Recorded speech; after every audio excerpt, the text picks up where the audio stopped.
என் தேவன் குறித்த நேரத்தில், அவர் குறித்த நேரத்தில் என் கண்கள்ல காண வேண்டியதை காண பண்ணுவார், என் கரத்துல வர வேண்டியதை வர பண்ணுவார். அவருடைய செயல்கள் ஆச்சரியமானவைகள். ஹல்லேலூயா. ஆமென். ஒரு தேவ பிள்ளை ஒரு காரியத்தை தெளிவா அறிந்து கொள்ளணும். எல்லாவற்றிற்கும் ஒரு நேரத்தை கர்த்தர் வைத்திருக்கிறார். ஆமென். ஒவ்வொரு காரியத்தை எப்போ எனக்கு வாழ்க்கையில காட்டணும், எப்போ அதை நான் கையில சுதந்திரிக்கணும், இது எல்லாமே ஒரு டைமிங்ல தான் கர்த்தர் செய்வார்.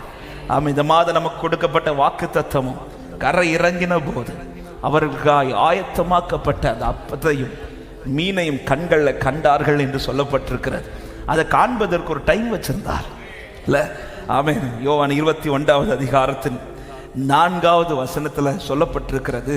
கரெக்டான ஒரு டைம், எப்போ நிக்கணுமோ அப்ப நிக்கிறார், எப்போ காட்டணுமோ அப்ப காட்டுறார்.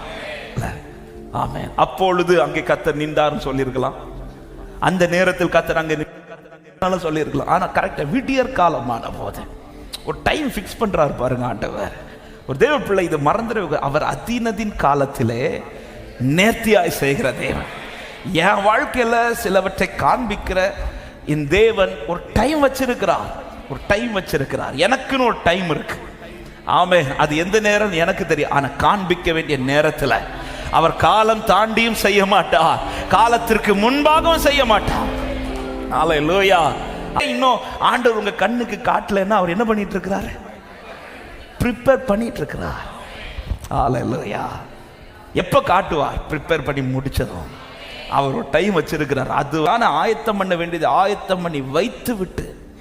ஆமாம், இந்த வார்த்தையை உறுதியை இந்த காலை நேரத்தில் பிடிச்சுக்கோங்க. ஏன் இன்னும் கர்த்தர் செய்யல? அவர் ப்ரிப்பேர் பண்ணிட்டு இருக்கிறார். அவர் செய்ய மாட்டேன் என்று அல்ல, செய்ய மாட்டேன் என்றா செய்ய மாட்டேன் சொல்லிடுவார்.